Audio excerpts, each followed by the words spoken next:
Haleluya. Amin. Amin. Shalom semuanya, shalom bagi kita semua. Ya, Shalom. haleluya. Saat-saat ini kita masih Tuhan percayakan untuk bisa sama-sama kita beribadah, meskipun kalau kami di Sumatera Utara sudah onsite, beberapa gereja sudah onsite, tetapi tidak mengurangi rasa kita untuk mencari Tuhan. Saya percaya seperti ini. Di dalam tahun 2022, Tuhan memakai di dalam temanya di tahun paradigma ini sesuatu hal yang benar-benar awalnya mungkin bagi kita hal yang tabu kalau kita bilang kita ibadah secara online. Tetapi saat-saat ini Tuhan bekerja luar biasa. Saya percaya setiap kehidupan kita dituntun Tuhan melalui setiap apapun yang terjadi saat-saat ini. Ketika saya sedang mempersiapkan bahan ini, ketika tadi saya juga melayani di Lubuk Pakam, Tuhan ingatkan sama saya lagu yang begitu kuat dalam setiap kehidupan kita. Setiap awal tahun pasti Tuhan ingatkan sama saya satu lagu ini. Dia bilang, jalanmu tak terselami. Dia selalu mengingatkan saya seperti itu. Karena kenapa? Setiap tahun pasti aja ada sesuatu yang berbeda, ada sesuatu yang baru, ada yang mengubah kita, ada yang selalu membuat kita semakin berbeda. Ketika kita benar-benar berjalan sama Tuhan, selalu jalan harus melihat jalan ini. Saya bilang tahun ini tahun yang dimana sesuatu yang sangat besar bagi kita, tahun yang benar-benar di luar dari pemikiran kita sebelumnya. Saya sama istri selalu di saat teduh, Tuhan ingatkan, kamu akan diperlihatkan hal-hal yang belum pernah kamu lihat sebelumnya. Saya terkadang berpikir apa itu kita nggak tahu. Kadang kita berpikir apa itu kita nggak ngerti. Sampai akhirnya hari Minggu ini biasanya waktu sangat, karena masa-masa COVID ini kita bilang kita cuma ibadah 1 kali atau 2 kali. Tetapi masa seperti ini malah Tuhan membawa kita untuk lebih lagi untuk melayani setiap anak-anaknya. Ini Tuhan yang punya rencana. Karena kita sebagai anak-anaknya Tuhan, hari ini kita mau sama-sama kita mau berbagi satu hal yang Tuhan pada kita, itu oke. Nah, inti kita dalam Kristus. Dan kita percaya satu hal, identitas kita ini sekarang ini jelas. Banyak orang berkata berdiri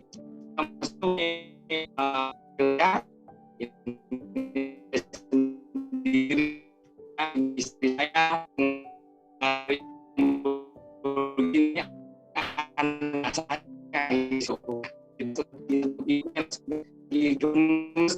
sebenarnya kalau kita namanya identitas itu adalah, kalau kita bilang adalah sebuah nama, itu adalah identitas. Nah, kalau kita hidup kita pasti akan diberikan nama. Terkadang tes. Oke. Ya. Udah oke sinyalnya, Will? Oke, kita tes lagi. Ini padahal udah pakai sinyal yang paling bagus di rumah ini. Okay. Kita coba lagi. Oke. Banyak hal yang terjadi. Nah, saya bilang, sesuatu hal yang kita percaya, satu hal pasti semua kita diberikan nama. Meskipun nama yang berbeda-beda, saya percaya semua pasti punya arti. Gak mungkin orang tua kita memberikan nama yang hal-hal yang tidak masuk akal. Tapi satu hal ketika saya di Sumatera Utara, saya belajar satu hal yang berbeda.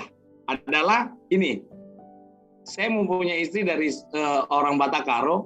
Dia bercerita sama saya, karena waktu itu saya diperkenalkan dengan keponakan saya, dari istri saya, dikenalkan namanya Mangkok. Saya langsung tertawa. Lah, apa namanya Mangkok? Iya, namanya Mangkok. Ternyata ketika saya mencari hal tersebut, ketika saya cari di internet, ternyata ini keluar. Suku Batakaro memberikan nama anak mereka dari hal pertama. yang mereka lihat atau yang mereka pikirkan. Contoh, kalau mamanya atau papanya sedang mikirkan pagar, nah jadi anaknya namanya pagar ginting. Nah, tapi kalau misalnya mamanya, bapaknya kalau lagi mikirkan gunting yang dia lihat, jadi namanya gunting tarigan. Ini hal-hal contoh saja. Tetapi kalau kita bilang seperti ini, kalau orang sekarang suku Batak Karo, sekarang mereka belajar tentang namanya Alkitab, banyak nama-nama yang luar biasa yang Tuhan singkapkan di dalam Alkitab. Saya yakin namanya akan luar biasa. Gitu ya. Ini memang sudah jarang terjadi hal seperti ini, karena saya yakin orang suku Batak Karo ini semua sudah dijamah Tuhan. Makanya sekarang nama-namanya luar biasa. Kayak istri saya, ya kan? Kayak istri saya saja namanya Bungarim Boro Ginting, kan gitu ya. Bungarim itu nama istilahnya bunga, akhirnya indah. Nah, hal-hal seperti itu yang Tuhan berikan sama kita.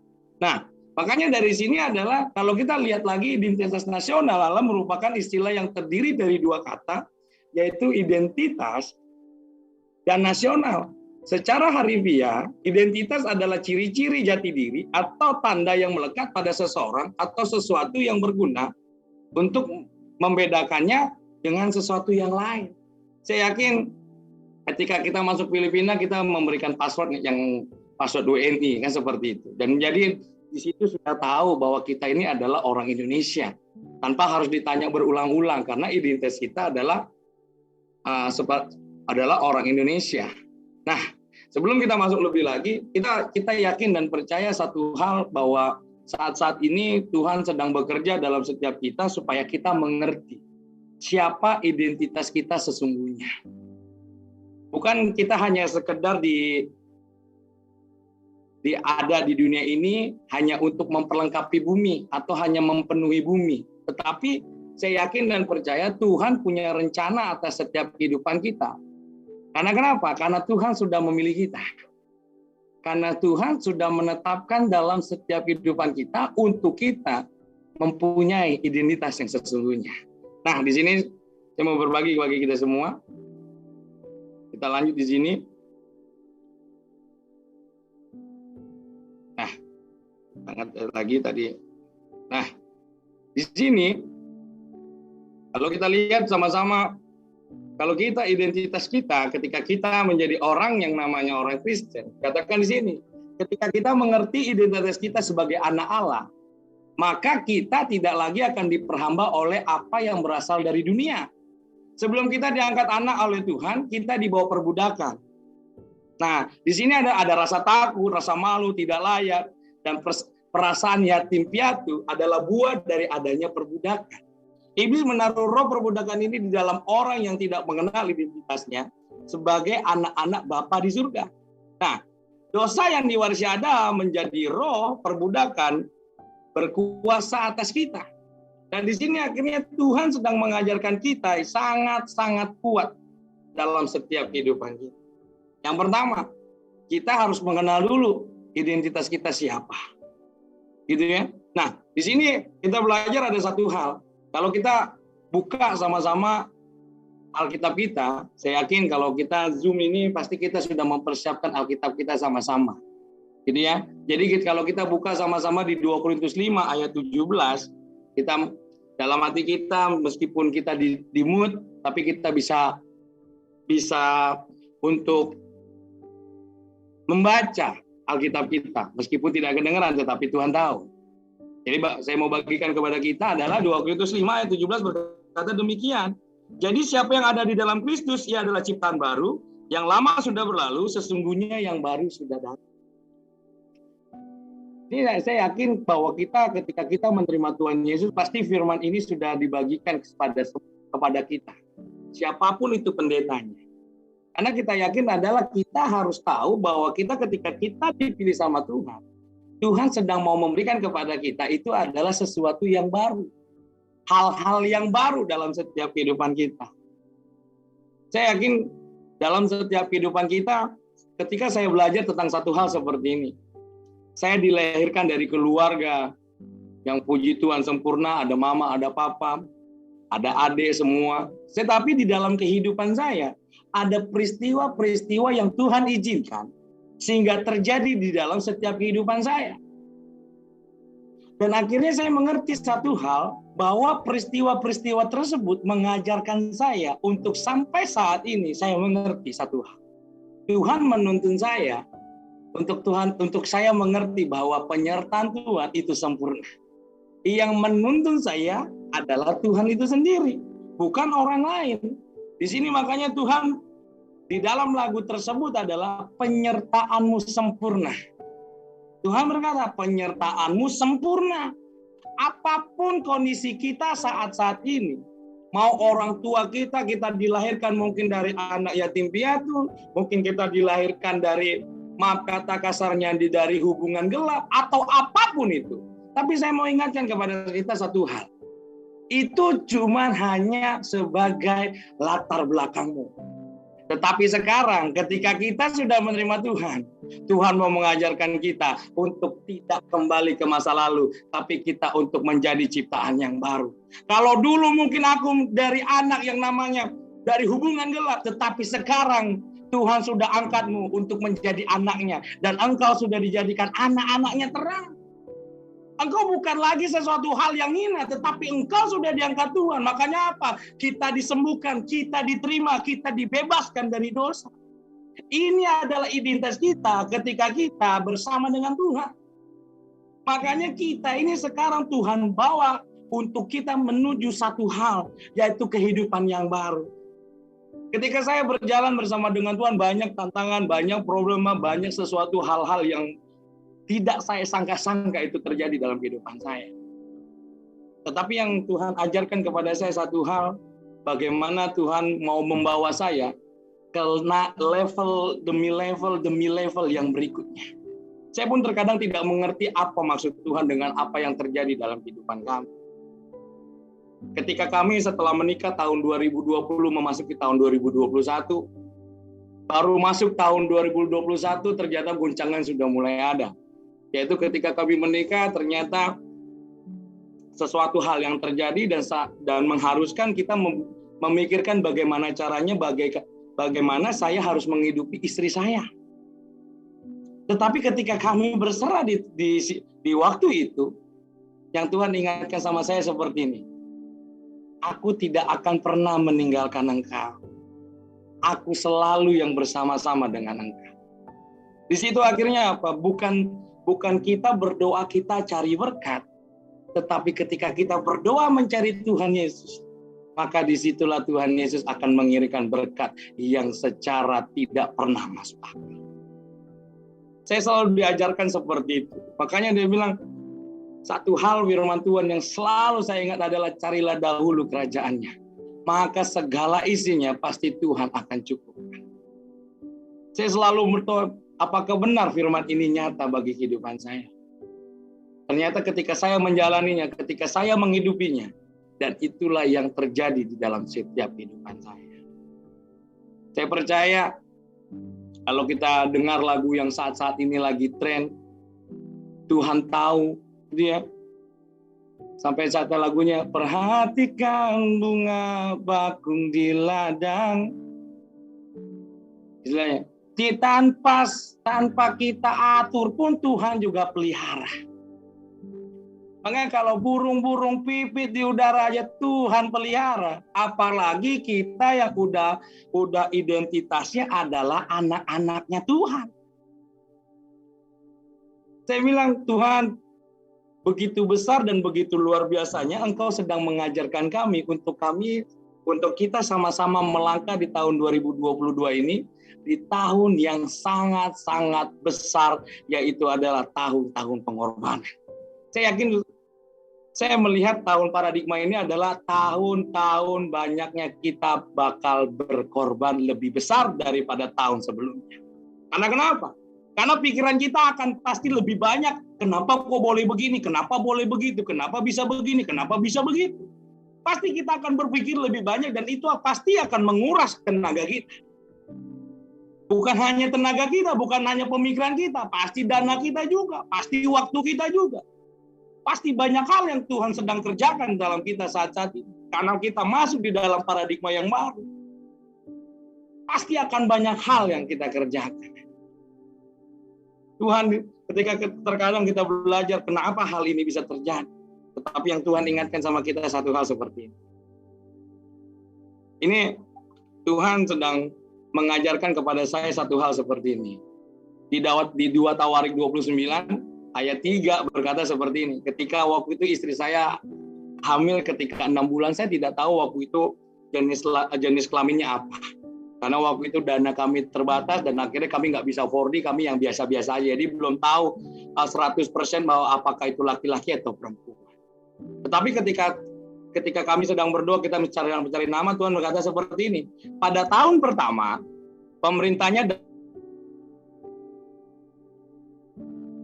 umat Tuhan dan memperbaikinya. Di sini Tuhan sedang mengajarkan saya. Dan yang kedua, di ayat 11 kita loncat adalah, anak-anakku, sekarang janganlah kamu lengah, karena kamu telah dipilih Tuhan untuk berdiri di hadapannya, untuk melayani Dia, untuk menyelenggarakan kebaktian dan membakar korban baginya. Ini ketika saya belajar, ketika sama-sama dengan Tuhan, inilah yang Tuhan sedang rancangkan dalam kehidupan kita.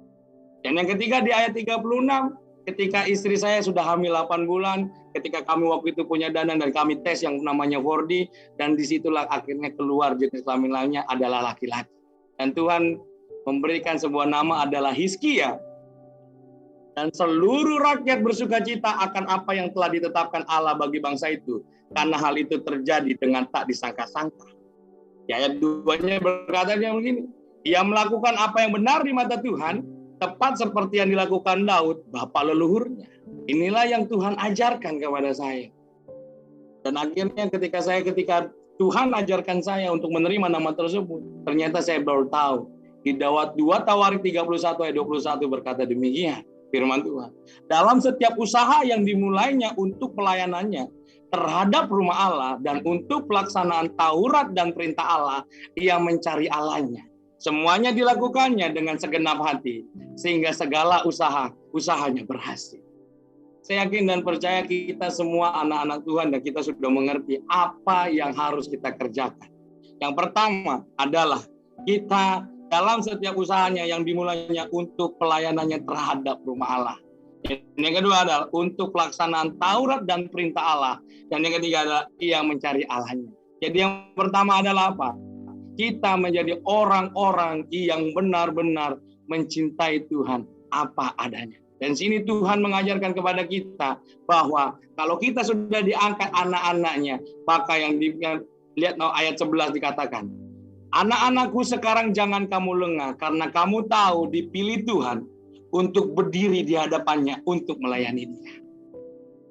Jadi Tuhan menetapkan kepada kita untuk apa? Untuk kita melayani Dia.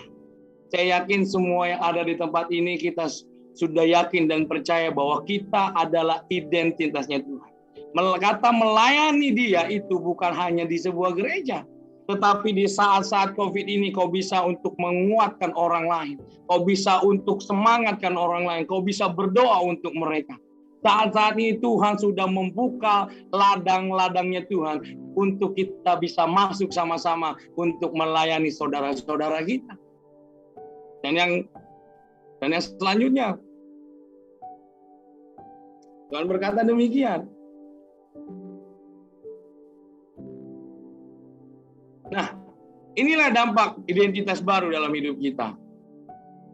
Yang pertama adalah kita akan tetap percaya kepada Kristus. Yang kedua apa? Kita akan terbebas dari namanya kebiasaan dosa. Yang ketiga apa? Kita akan mengasihi orang lain. Dan yang keempat apa? Terlindungi dari pekerjaan si iblis. Dan yang kelima adalah memiliki buah-buah roh. Saya yakin dan kita percaya bahwa kita adalah orang-orang yang Tuhan pilih untuk kita semua menjadi anak-anaknya Tuhan. Dan dipilih Tuhan untuk melayani Bapa kita. Dan yang kedua adalah untuk menyelenggarakan kebaktian dan membakar korban baginya. Berarti kita sudah harus siap ketika nanti Filipina sudah buka, pasti akan buka di mana-mana. Karena kenapa? Karena kita sebagai anak-anaknya Tuhan bukan hanya untuk melayani Dia saja, tetapi untuk menyelenggarakan kebaktian. Kebaktian ini begitu banyak hal yang kita bisa perbuat, yaitu dengan cara yang paling simpel adalah ketika kita membuka pool bagi setiap kehidupan kita untuk menarik jiwa-jiwa untuk beribadah bersama dengan Tuhan. Mau 1-2 orang, yang penting kita untuk menyelenggarakan kebaktian dan memberikan korban baginya. Nah, sebagai anak Tuhan, ini hal yang terakhir bagi kita sebelum kita tutup. Yang pertama adalah kita menerima. Saya diingatkan satu hal seperti ini. Anak Tuhan itu disakitinya pasti sama anak-anak Tuhan. Makanya ketika kita dijadikan anak Tuhan, 5 hal penting ini yang kita harus pegang, yang harus kita mengerti. Yang pertama, kita bisa menerima anak-anak Tuhan itu apapun jenisnya. Mau dari suku apapun dia, mau dari kolega apapun dia, kita harus bisa sama-sama menerima. Apapun kekurangannya, apapun yang hal-hal yang tidak baiknya, kita harus terima. Karena kita semua anak-anaknya Tuhan. Kalau anak-anaknya Tuhan itu dia selalu berjalan bersama-sama dengan Tuhan. Makanya itu kita bilang, kalau kita sama-sama anak Tuhan, mari kita sama-sama bergandengan tangan. Bukan hanya sebuah lagu, kau saudaraku, kau sahabatku. Nah, tetapi kita harus benar-benar sama-sama untuk sama-sama kita bergandengan tangan. Engkau terjatuh, mari kita bangkit kembali, mari kita bertobat, mari kita kembali ke jalan yang benar.